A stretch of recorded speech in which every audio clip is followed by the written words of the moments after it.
नमस्कार, मैं रवीश कुमार। आप देख रहे हैं देश की बात 6 से 7। 10 राज्य नहीं चाहते कि नीट और जेईई की प्रवेश परीक्षा हो। क्या कई राज्यों के मुख्यमंत्रियों की मांग के बाद भी नीट और जेईई की परीक्षा होगी? तमिलनाडु, राजस्थान, छत्तीसगढ़, दिल्ली, ओडिशा, केरल, पुदुचेरी, बंगाल, झारखंड, महाराष्ट्र, पंजाब के मुख्यमंत्रियों ने साफ साफ कहा है कि इस हाल में नीट और जेईई की परीक्षा ना हो।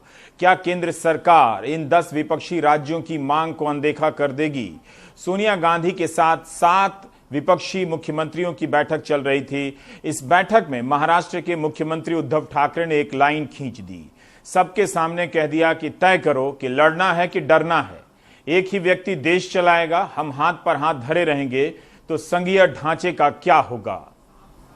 यूएस में उन्होंने स्कूल खोल दी और ऑलमोस्ट 97,000 बच्चे 1 लाख के आसपास वो संक्रमित हो गए। क्या करेंगे ऐसे अगर स्थिति हमारे यहाँ आ गई तो? हम जाएंगे, केंद्र के सामने जाएंगे, ठीक है, हमारा अधिकार है, हम भीख नहीं मांग रहे।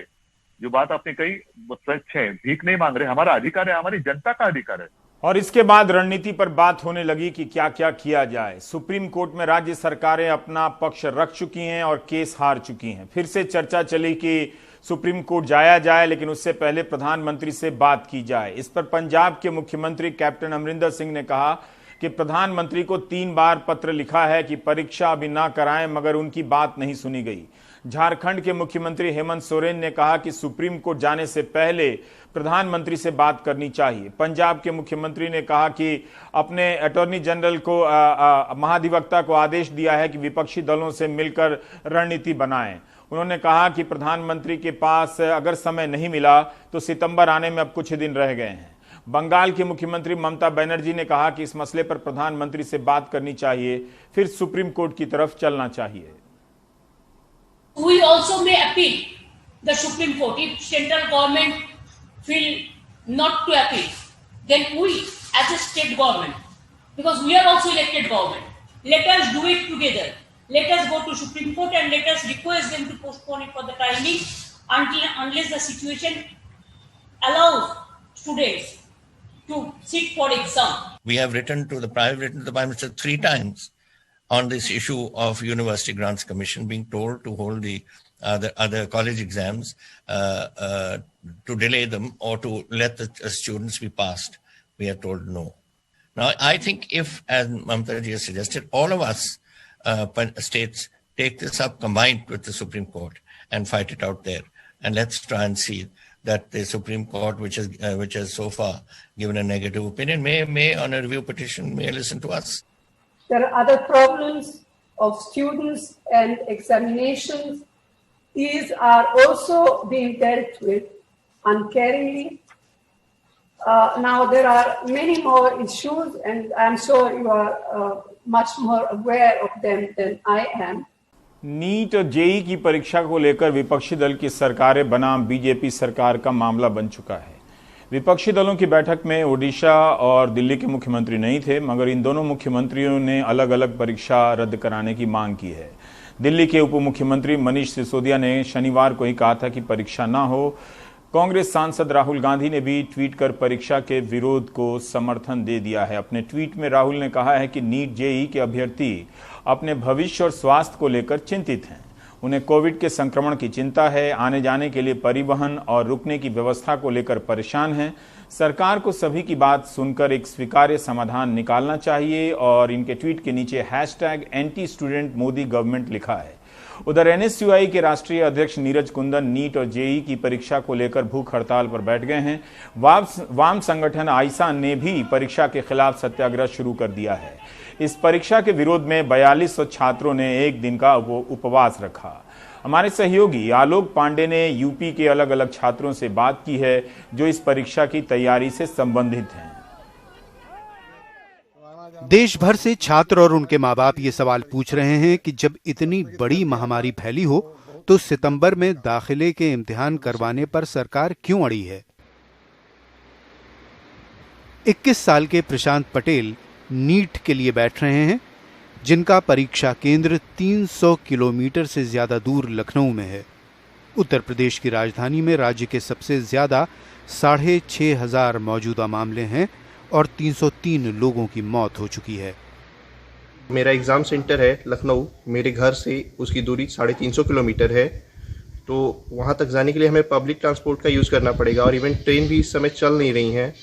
तो हम रास्ते में जाएंगे तो हमारे संक्रमित होने के चांस बहुत ज़्यादा हैं और एग्ज़ाम सेंटर के बाहर बहुत सारी भीड़ होगी। जैसा कि आपको पता है, हम पेरेंट्स के साथ जाएंगे तो वहाँ पे और भी सारे पेरेंट्स लोग आएंगे, तो वहाँ पे खूब सारी भीड़ होगी, तो हम वहाँ पे संक्रमित हो सकते हैं और यह काफ़ी जोखिम भरा काम होगा। तो हम चाहते हैं कि एग्ज़ाम को पोस्टपोन कर दिया जाए, क्योंकि इस समय मेंटल प्रेशर की वजह से हमारी पढ़ाई भी नहीं हो पा रही है अच्छे से। इस समय कोरोना काल चल रहा है और 13 सितंबर को जो है पेपर है नीट का, तो बच्चे को साथ लेकर के लखनऊ जाना मऊ से तो बहुत मुश्किल काम है, क्योंकि साधन नहीं है। बस से जाना पड़ेगा, कभी कभार बस मिलती हैं और उसमें जो है दिक्कत होगी संक्रमित होने की, क्योंकि तमाम लोग रहेंगे, जहाँ सेंटर है वहाँ भी तमाम लोग रहेंगे, तो आना जाना तो बहुत मुश्किल काम है। इसलिए इस परीक्षा को जो है स्थगित कर दिया जाए तो बहुत बेहतर होगा भविष्य के लिए।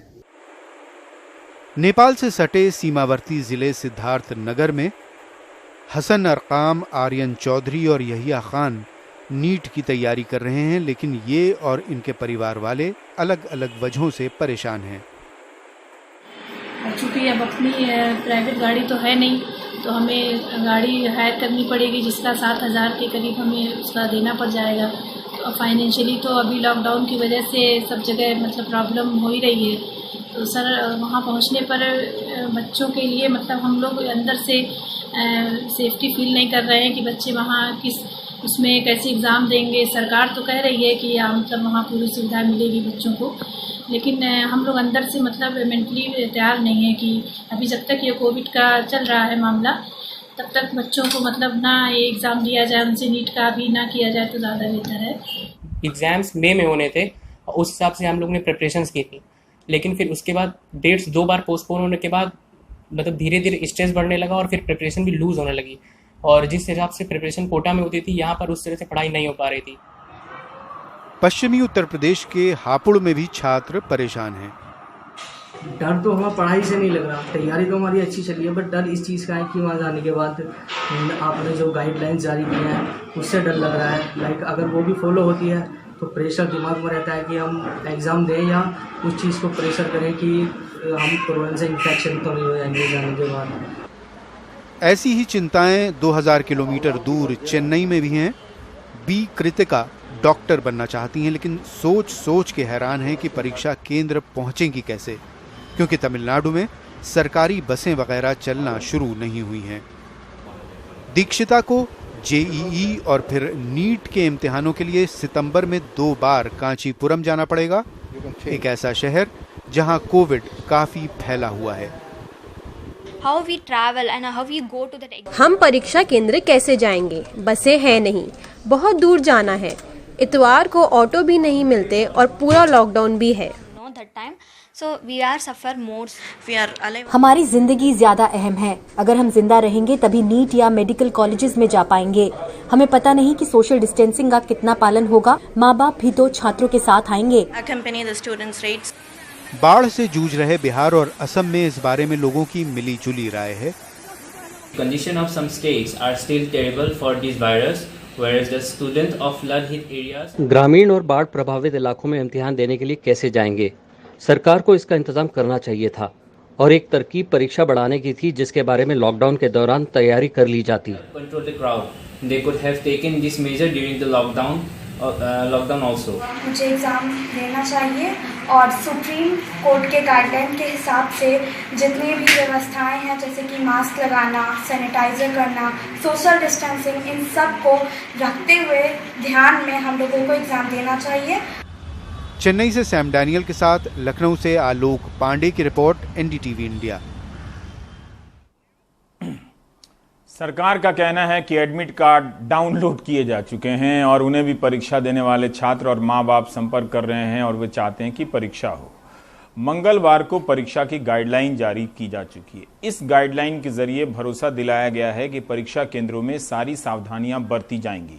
लेकिन इस गाइडलाइन में एक बात है, हर छात्र को सेल्फ डिक्लेरेशन देना होगा कि वो कोरोना पॉजिटिव नहीं है, ना किसी कोरोना के मरीज के संपर्क में आया है। ये कोई छात्र कैसे दे सकता है और क्यों देगा, इस पर मेरे कुछ सवाल है।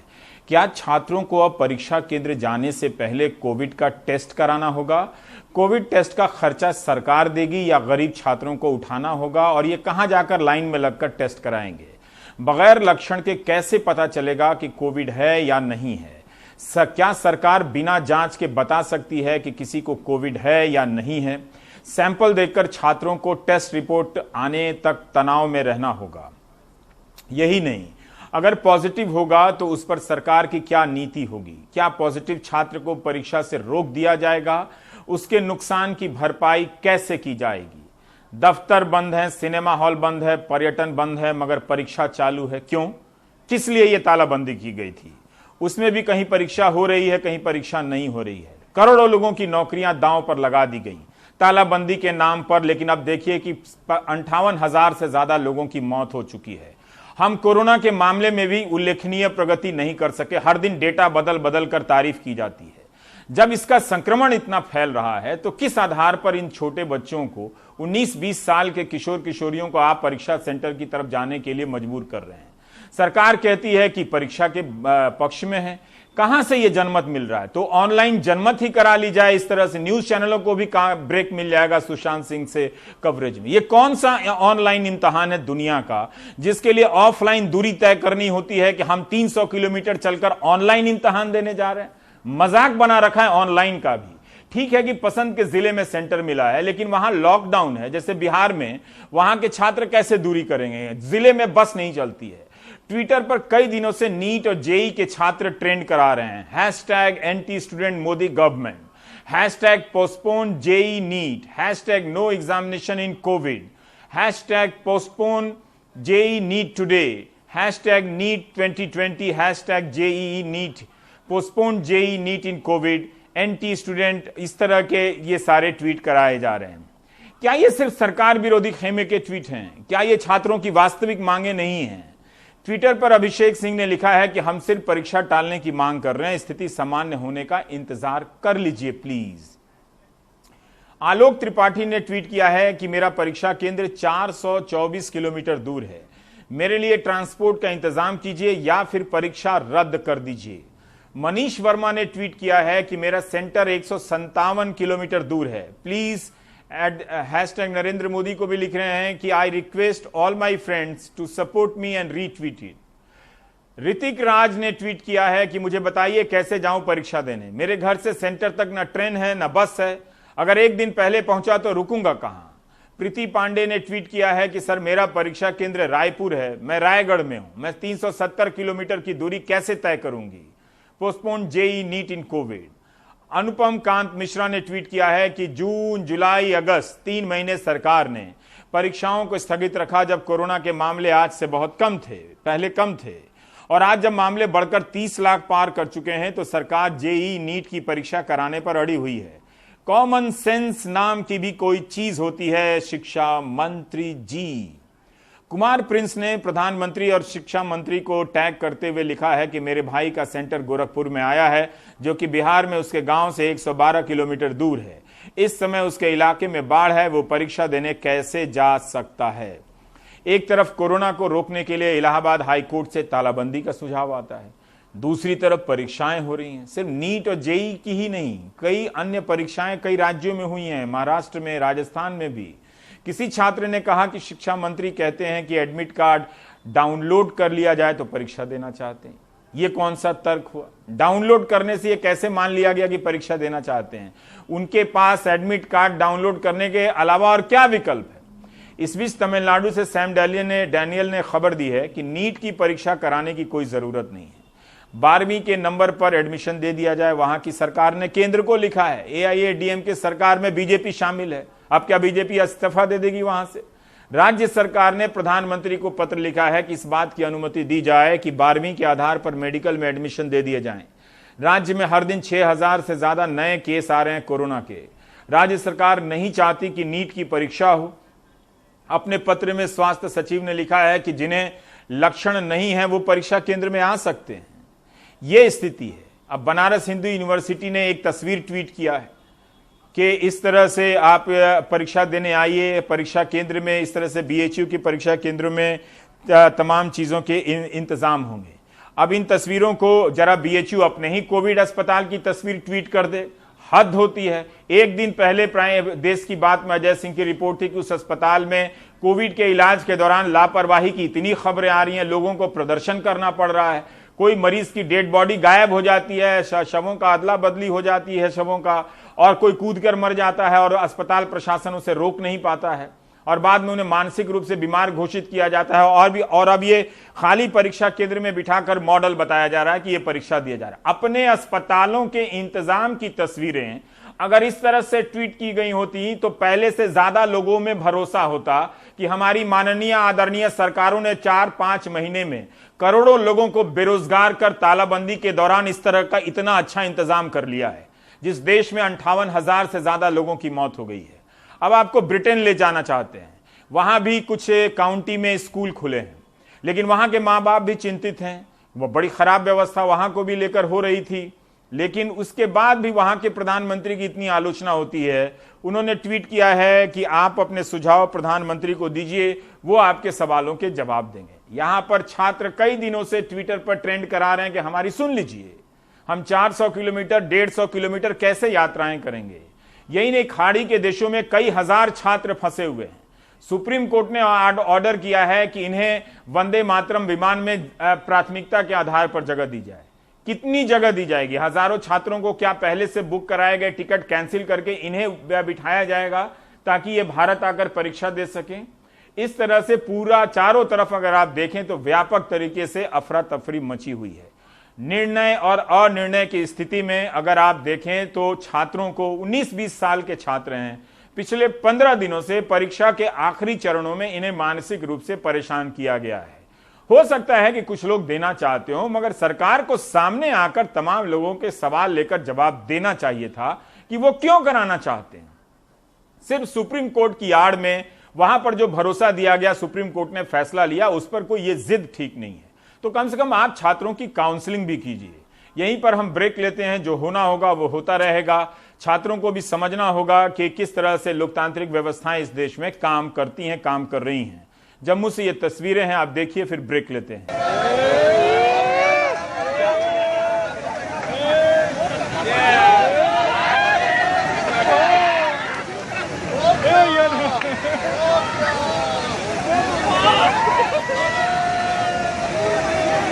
जब पिलर जहाँ पे थे वहां से जमीन खिसक गई तो ये लोगों गुहार लगाते रहे प्रशासन से कहीं ना कहीं प्रोटेक्शन का बंदोबस्त कर पे। आज इसके माध्यम से एक तो लोगों को नुकसान यहाँ पे हुआ, कनेक्टिविटी में काफ़ी नुकसान हुआ, लोगों को अब दूर का सफर तय करना पड़ेगा। मैं समझता हूँ कि प्रशासन की अनदेखी के कारण आज म्यूनसिपल कॉरपोरेशन पूरी ताकत से भाजपा के लोगों को यहाँ पे दिया, लेकिन रख रखाव के लिए पूरे जम्मू शहर में 24 घंटे से भी ज़्यादा बारिश नहीं हुई। हर जगह पे पानी का सैलाब, हर जगह लोगों के अंदर पानी जाना, तो कहीं ना कहीं ये दर्शाता है कि जो स्मार्ट सिटी के दावे करते थे वो पोल खुल के रह गई। अभी भी 216 नंबर पे है। कब लोगों का सपना पूरा होगा, कब ये स्मार्ट सिटी बना पाएंगे? पानी जब आया था ना तो ये पूरा जो मेरी खेती तो यहाँ से लेकर ओ वहाँ तक कर समझा। 3 दफा राजेंद्र गुप्त के पास गए, उसने बोला कि इधर हमारा कोई हक नहीं है, हम ये काम करेंगे। अच्छा, फिर इधर क्रेट डालने से वो भी पूरी 8 कनाल जमीन हो वहाँ से लेकर मेरी रुड़ी हुई है, कोई सुनता ही कोई नहीं। देखिए, सुबह 2 घंटे सिर्फ बारिश हुई है और ये पुल जो 2008 में बना था, इसके जो किनारे थे वो उनकी मिट्टी निकल गई और ये पुल पूरा का पूरा नीचे बैठ गया है। और यहाँ के जो जमींदार लोग हैं उनकी ज़मीन, किसी की 8 कनाल ज़मीन कटी है, किसी की 2 कनाल ज़मीन कटी है। ये बेचारे कब से गुहार लगा रहे थे गवर्नमेंट से यहाँ पे क्रेटिंग की जाए साइडों पे, तो हमारे जो नुकसान है उसको हमें बच सके, मगर किसी ने यहाँ कोई ध्यान नहीं दिया। आज करोड़ों रुपए का नुकसान हो गया।